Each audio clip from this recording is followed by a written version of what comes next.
la quête m'a aidé dans ce sens. C'est que j'y suis allé en voulant apprendre des choses, mais c'est comme si c'était un rite, tu vois, un rite de passage en mode ok, là c'est bon, je suis créateur, tu vois.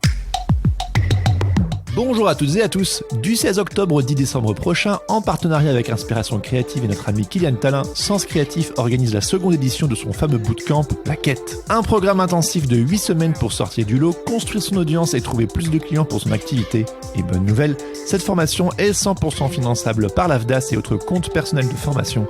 Si vous êtes intéressé, les candidatures sont ouvertes entre le 28 août et le 6 septembre prochain. Attention, le nombre de places est limité. Pour en savoir plus, visitez le site www.laquête.life. Vous trouverez également le lien dans les notes de cet épisode ou en bio sur notre compte Instagram.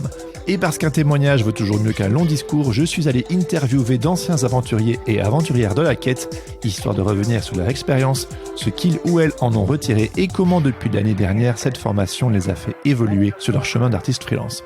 Aujourd'hui, je vous propose de découvrir l'histoire du vidéaste Nicolas Saifarat. Allez, c'est parti. Salut Nico, comment ça va ? Salut, ça va et toi ? Bien. Je suis content de pouvoir papoter avec toi pour revenir un petit peu sur ton expérience de la quête et faire un petit débrief de ce que tu as vécu depuis. Pour les personnes qui ne te connaissent pas, est-ce que tu pourrais brièvement te présenter ? Ouais, carrément. Moi, c'est Nicolas Saifarat, mais appelez-moi Nico. Je suis vidéaste depuis un an. J'ai fêté mon anniversaire d'entrepreneur récemment.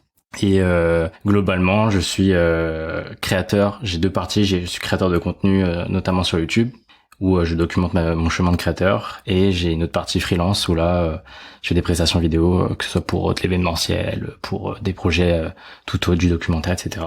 Voilà ma présentation très succincte. Ouais, c'est vrai que l'année dernière, quand tu t'étais inscrit à la quête, t'étais un peu un carrefour de vie. Est-ce que tu peux un petit peu nous raconter quelles étaient tes problématiques avant de t'inscrire à la quête ? Ouais, carrément. Je te propose qu'on fasse un petit flashback pour un peu resituer ceux qui vont m'écouter. Mais on est en 2022. Je pose ma DEM d'un CDI d'ingénieur en janvier. 4 mois de préavis parce que je suis un pigeon et j'ai dit ok, pas de problème, 4 mois de préavis au lieu de 3, pas de souci. Bref, en avril, fin avril, le 29 avril exactement, je quitte mon taf. En mai, je déménage, je me marie. Et je dis ok à Kylian, monsieur Kylian Talin, pour la quête. Tout ça, mais vraiment dans l'espace de, 4 jours, quoi. Ça se passe en 4 jours. Et donc, je suis à un carrefour de vie, exactement, où je me dis, ok, lance-toi dans le salariat, lance-toi dans l'entrepreneuriat, quitte ce salariat. Je sais pas trop où je vais. Je suis formé vite fait au métier de vidéaste. Et je sais que moi, la création de contenu, ça m'appelle, quoi. Ça vient même pas de la tête, ça vient vraiment des guts, de l'intestin, du ventre. Et donc, étant donné que j'avais toute la confiance je fais confiance à Kylian parce que je viens du cercle des créateurs, et je me suis lancé dans la quête. Et c'est là un peu que j'ai défriché un peu ma vision en tant que créateur, qu'est-ce que je veux apporter dans ce bas monde via mes créations, quoi. Oui. Donc ouais, clairement. Je pense que j'ai été le participant avec le plus de avant après, quoi. Ah oui. Pendant le bootcamp. Comment ça ? Ouais, parce que globalement les participants étaient déjà des créateurs, étaient déjà établis plus ou moins, tu vois. Moi, un mois avant la quête, j'étais encore sur mon bureau, salarié, tout ça, quoi. Donc moi, j'avais encore jamais touché, j'avais jamais encore produit un film, aucune vidéo, et je pense que ce bootcamp est arrivé très tôt dans mon chemin de créateur, quand tu y penses. Ok. Du coup, tu te lances, pleine confiance, t'es un carrefour de vie. Et tu te lances dans la quête. Quels sont les aspects de la quête qui t'ont peut-être particulièrement touché, bousculé, aidé ? J'ai repensé à cette question. Et en fait, j'ai trouvé dans la quête des choses que je pensais pas, dans le sens où c'est pas péjoratif, mais entre guillemets, je savais tout ce qui était dans le bootcamp, mais ça m'a tellement aidé de le confirmer, tu vois, que des gens établis comme vous trois et d'autres créateurs qui participaient au bootcamp me disaient ce que j'avais dans la tête, tu vois. Des fois, tu sais des choses, tu te les répètes, tu internalises le truc, mais quand ça vient de la bouche des autres, et quand tu reçois de la confirmation, de la validation, ça te fait passer des steps, tu vois. Et donc, moi, je pense que la quête m'a aidé dans ce sens. C'est que j'y suis pas venu en voulant, j'y suis allé en voulant apprendre des choses, mais c'est comme si c'était un rite, tu vois, un rite de passage en mode ok, là c'est bon, je suis créateur, tu vois. C'est fou, hein, le fait de, en fait, l'autorisation, tu l'avais pas besoin, mais en fait, le fait de cheminer avec d'autres personnes, il y avait les formateurs, Kylian, Laurent et moi-même, mais il y avait aussi tous les autres participants, participantes, puis les gens de ton groupe de responsabilité, peut-être, le fait d'avoir les regards des autres personnes qui viennent en effet confirmer des intuitions que tu avais, c'est vrai que ça donne de la force. Ouais, et puis je me rappelle que pédagogiquement, c'est quand même bien ficelé et les exercices vont aller chercher très loin, quoi. On n'est pas sur on est quand même sur des exercices assez deep où il y a une grosse partie introspection qui est volontaire, je pense, comment vous avez conçu le programme. Mais ouais, moi qui aime me prêter à ce jeu-là, c'est pas anodin et c'est pas rien, quoi. Moi personnellement, je suis assez friand de ces choses-là et ça a des vrais effets, quoi. Ouais. Voilà, c'est plutôt un effet très un changement d'identité presque, tu vois. Ah ouais. Parce que changer de taf, quitter son taf, quitter son taf, déménager, tout ça, c'est une chose. C'est sûr, c'est l'environnement qui change, mais intérieurement, faut aussi que tu changes. Tu passes de salarié à indépendant, que tu passes d'ingénieur à vidéaste. Ouais. Et je pense que la quête a pas mal accéléré les choses sur ça. C'était un nouveau départ et c'est venu te donner une sorte de coup d'accélérateur pour ce nouveau départ.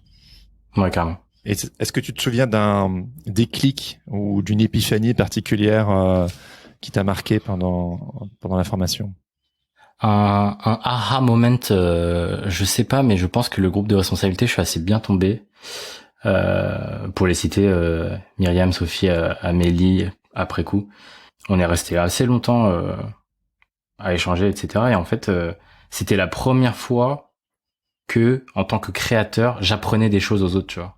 Ah ouais. Avant, je créais comme ça sur Internet, j'avais un petit podcast, j'avais des posts par-ci par-là et j'étais apprenant. Mais là, en tant que créateur, je donnais des astuces, j'apprenais des choses aux filles. Tu vois, tu prends une posture tu prends confiance en fait, tout simplement. Tu te rends compte que t'as des vrais skills en vidéo, en images, en création de contenu, en marketing.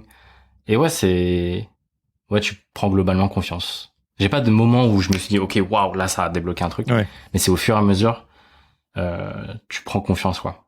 Et est-ce qu'il y a des moments pendant les diverses semaines où c'était peut-être un peu plus compliqué pour toi, où tu t'es dit, là, ça devient un peu chaud? Bah, je vais te répondre non, parce que globalement, tu prends ce bootcamp en te disant, ok, je veux avoir des rails. Je crois que vous parliez de rails. Ouais. Dans la création de contenu, c'est-à-dire que quand on quitte le bootcamp, t'es sur des rails, voilà, t'avances.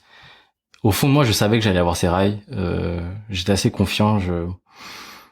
J'avais pas de pessimisme ou quoi vis-à-vis de ça. Tout était assez fluide en fait. J'ai pas eu de down particulier. C'est peut-être après les exercices d'introspection. Encore une fois, ils vont chercher assez loin et c'est très bien comme ça. Mais globalement. Non, pas de difficulté. On peut dire que tu étais déjà un peu rodé à ce type de travail sur soi, de recherche introspective. C'était pas trop quelque chose qui te faisait peur et qui te poussait dans des retranchements. Non, d'ailleurs, il y a un gros exercice sur les peurs. Je spoil pas, mais il est super intéressant. Regarder ses peurs en face et avancer quand même en tant que créateur, c'est ça, c'est peut-être un des moments préférés, quoi. Alright, bon, super. Donc du coup.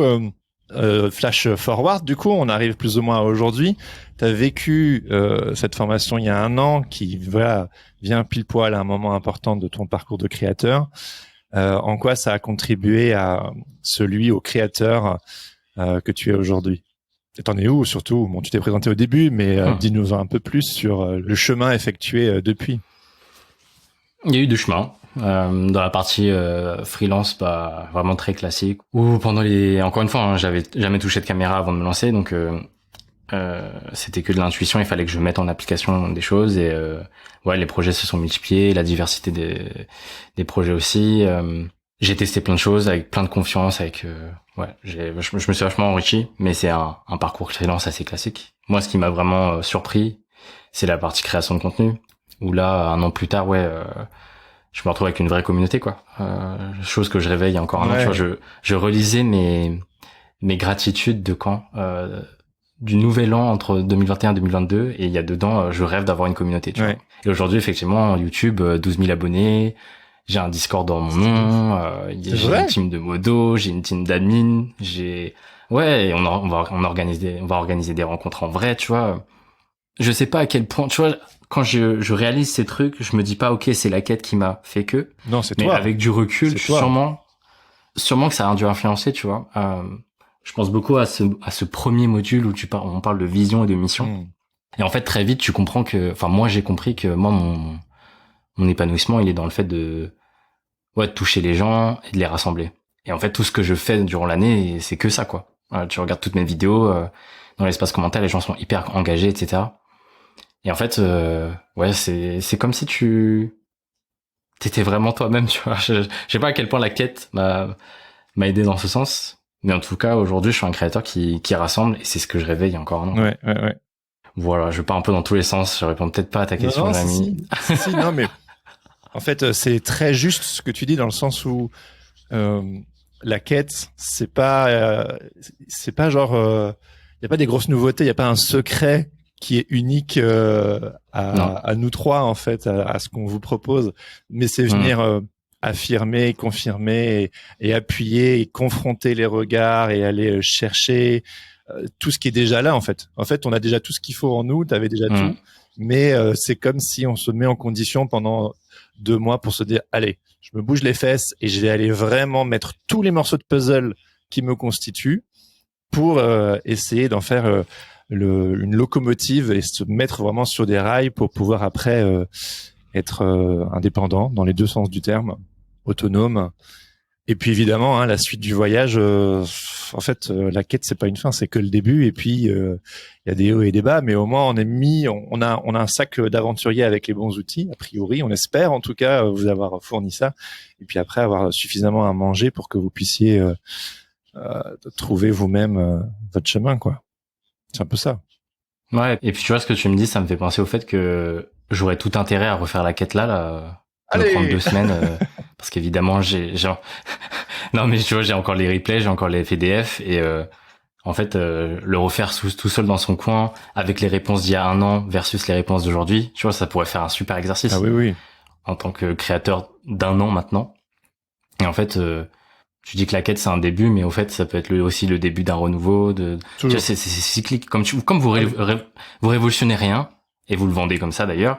On a tout intérêt à le faire tous les 6 mois, tous les ans, tous les 2 ans, et je suis sûr que j'aurais d'autres réflexions encore aujourd'hui. Ah oui. Mais même moi, je l'ai déjà dit au gars, j'ai dit en fait, j'ai envie de faire la quête pour moi, bon, c'est difficile d'être des 2 côtés, mais carrément. C'est vraiment un chemin, un parcours que je pense on devrait se refaire tous les ans, quoi, au final, parce que bon, on a toujours besoin d'un petit reboot pour retrouver la question de la vision a déjà été abordée avec d'autres personnes aussi en disant que cette vision, c'est un vrai, on se fixe un objectif en fait. Donc du coup, ça. Ouais, c'est une étoile du Nord, quoi. Ouais. Tu peux bifurquer pendant le chemin, mais globalement, tu vas dans la même direction. Ouais. Mais c'est fort ce que tu me disais là. J'avais pas conscience, genre 12 000 abonnés, un Discord, des modérateurs et tout le tintouin. Et c'est vrai que j'ai observé ton parcours dans l'année. Et j'étais impressionné avec YouTube où tu as été aussi repéré par d'autres. Et puis, tu avais des sortes de titres qui faisaient très marketing, genre en 2 jours, je me suis pris 6 000 abonnés. Bon, j'exagère peut-être un petit peu, mais j'étais genre what the hell, enfin, tu vois. Et t'as mis ensemble des éléments justement entrepreneurial et introspectif. T'as mis ensemble ce que Nico sait faire de mieux avec t'as appuyé sur des boutons pour que la sauce prenne, quoi, et c'est tout à ton honneur, quoi. Ouais, je suis même pas sûr que ce soit très volontaire, hein, tu vois, finalement. Moi, ma croissance sur YouTube, elle était très, très, très rapide. Au bout de 3 mois, on était 5 000. Au bout de 5, 6, on était 10 000. YouTube a pris, mais à une vitesse folle, et ouais, encore aujourd'hui, je saurais pas trop expliquer, si ce n'est que je sais que je fais de la qualité, je sais que je suis moi-même, et je sais que ouais, je suis entre guillemets vulnérable dans le bon sens du terme, et ça accroche les gens. Mais ouais, je suis très content du chemin que j'ai fait niveau création de contenu, ouais, c'est clair. C'est fluide. T'es quelqu'un de très organique aussi, de très intuitif. Du coup, ça joue. Exactement. Et ça, c'est une des, tu vois, on parlait de changement d'identité. C'est un des switches que j'ai fait en devenant indépendant. C'est que des fois, faut pas trop écouter la tête, faut écouter ce que t'as dans le ventre. Et c'est pas du tout la même chose. Exactement. Du coup, si tu devais conseiller la quête à quelqu'un qui nous écouterait aujourd'hui et qui éventuellement hésiterait, tu lui dirais quoi?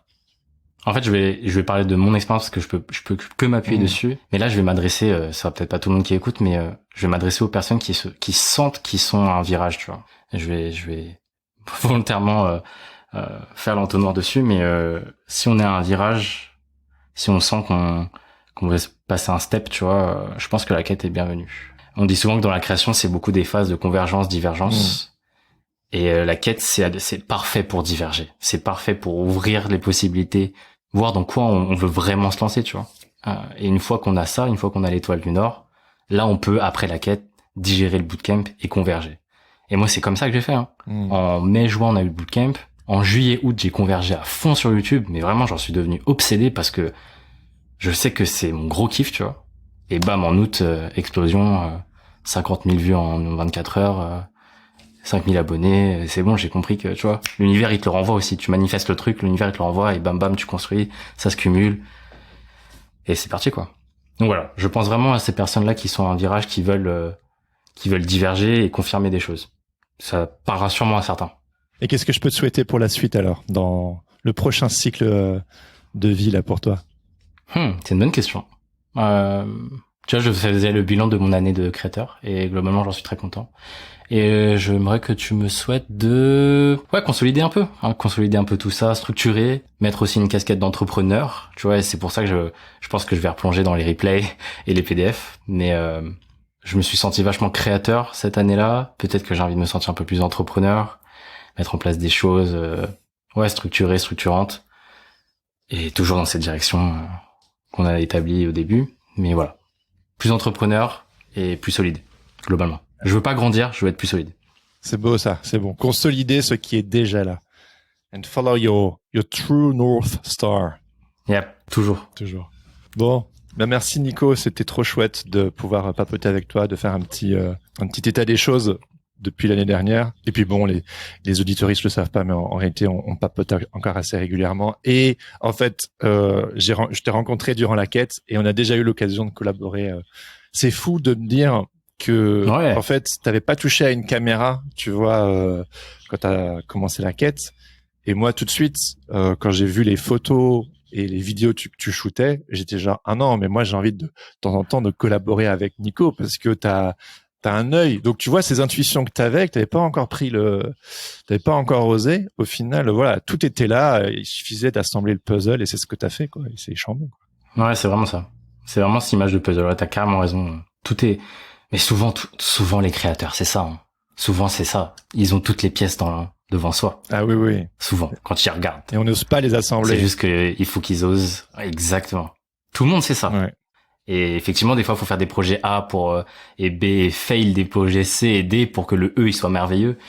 Mais globalement, toutes les pièces elles sont là. Ouais. Et ça prend du temps, c'est important de se le rappeler. Mais c'est pour ça que le bootcamp, c'est une sorte d'accélérateur collectif.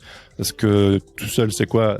Tout seul, on va plus vite, mais ensemble, on va plus loin. Bon, c'est une petite phrase un peu bateau, mais c'est vraiment cette idée qu'on a mis dans cette formation d'avancer ensemble, quoi. Ouais. Mais pour ce qui est de diverger dans la création de contenu, être ensemble, tu vas plus vite aussi. En tout cas, dans le bootcamp, c'est les deux, je pense. Tu vas plus loin, plus vite. C'est vrai. Bon. Merci mec, c'était trop sympa. Et puis tout de bon pour avec plaisir. Tout de bon pour ta prochaine saison de vie et que tu puisses encore consolider tout ça. Merci beaucoup. Allez, à plus. Ciao Nico, bye bye. Salut Jérémy. Bye. Et voilà, j'espère que cet échange vous a plu. Si cette formation vous intéresse, n'hésitez pas à visiter le site www.laquette.life. Je rappelle qu'il est possible de postuler entre le 28 août et le 6 septembre. Prêt à partir pour une aventure ?